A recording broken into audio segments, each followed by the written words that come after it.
chess friends, how's it going? I wanted to chat about Denis Lazavik, a super talented 17-year-old chess grandmaster from Belarus. He recently had this epic match against Magnus Carlsen in the Chessable Masters event, and let me tell you, he totally rocked it in the winner's bracket final round. Ready to dive into the excitement? Let's do this. c4 knight f6, and we have English opening 4 knights variation. We showed this opening in our previous video, and Magnus played the kingside fumetto.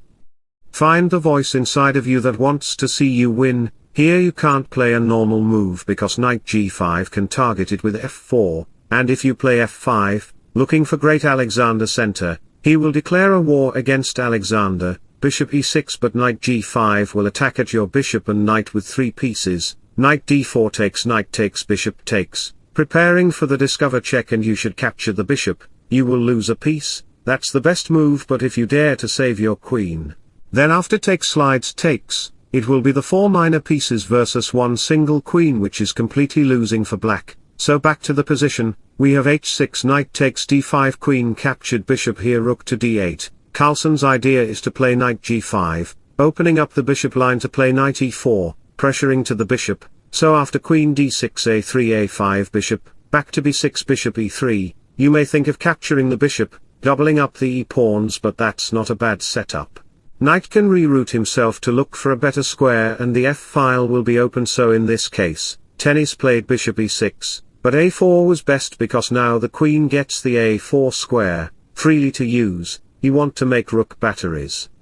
When life throws rocks at you, lay them down and use them as the foundation for achieving your wildest dreams. Knight d5 attacks the pieces, and if you dare to save the rook, then knight b4 will attack to the pawn. Rook here, queen to f6, saying hello to the knight. Queen protects, rook captured, takes, and the point is that your knight is going to the hell with the bishop. Black's position is very comfortable. White has an upset structure with his king.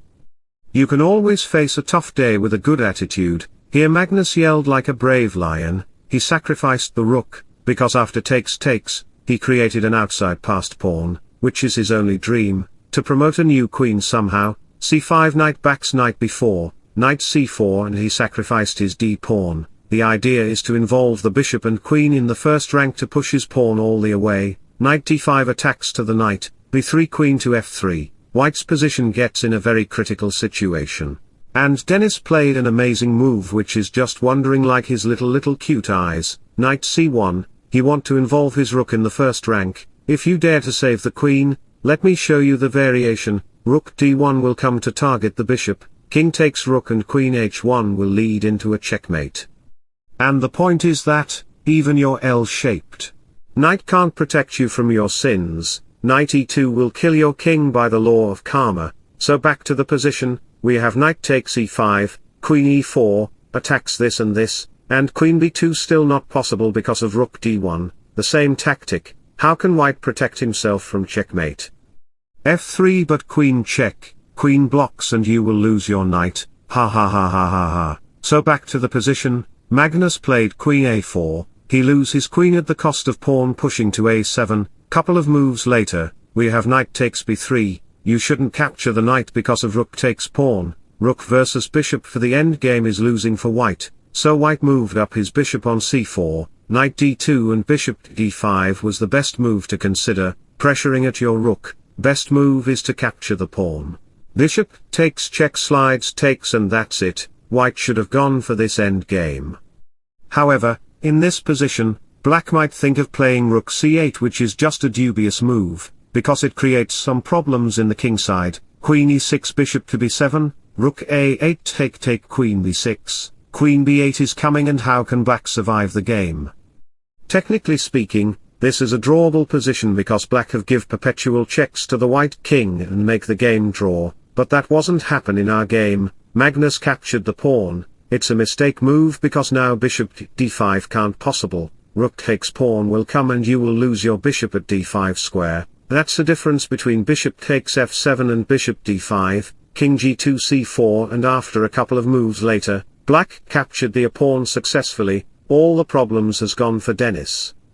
Every saint has a past, and every sinner has a future. Don't change yourself so that other people will like you, be yourself so that the right people will love you, and in this position, Magnus Carlsen resigned the game because 2 pieces against the bishop is losing anyway. Okay, I showed a masterpiece game by a 17-year-old boy who defeated world's highest rated player. Just amazing. Let's move into our next game. This game was played between Magnus Carlsen and Wesley So. We have e4, e5, knight f3 and the Ruy Lopez opening at Berlin defense. If you don't like where you are, move. You are not a tree. Magnus pins the knight because this is his strategy to create some problems in the center. Alright, bishop g4 to paralyze the knight, knight d2, and if you dare to capture the pawn then e5 will attack both of your idiots. Of course you can take the pawn and the knight can't recapture the bishop, but what about h3, bishop runs rook e1, the bishop is pinned by the queen and king and g4 is coming. You are gonna lose one of your piece and the game because you haven't subscribed to my channel yet. Just like and subscribe to my channel, and comment on this video because I love to read your beautiful messages. Long castle rook e1 g5 and after a couple of moves later Wesley played bishop b4, here Magnus shows his first brilliance by playing queen a4, the point is, the knight can't capture the bishop with knight, so Magnus played knight takes bishop. Well, the strategy is that after Wesley captured the rook with the bishop, queen takes a7 arrived. And you can't protect your bishop because knight e5 will come to seize that square, queen a8 will be a checkmate. Magnus sacrificed the rook actually, queen b4 rook takes e1 and black should play g5 to slide the knight out of the way and attack to the rook, but Wesley, with his 80 IQ points, played knight takes bishop. Makes no sense at all. Queen check king ups, queen a4 and he should offer a queen exchange but he played f4, try to stop the knight entry but that move is a little mistake. Because now Magnus can strike in the center with e5, but he goes in a wrong direction, king c8 but Wesley should play queen a6, okay e5, and you can't capture none of these pawns.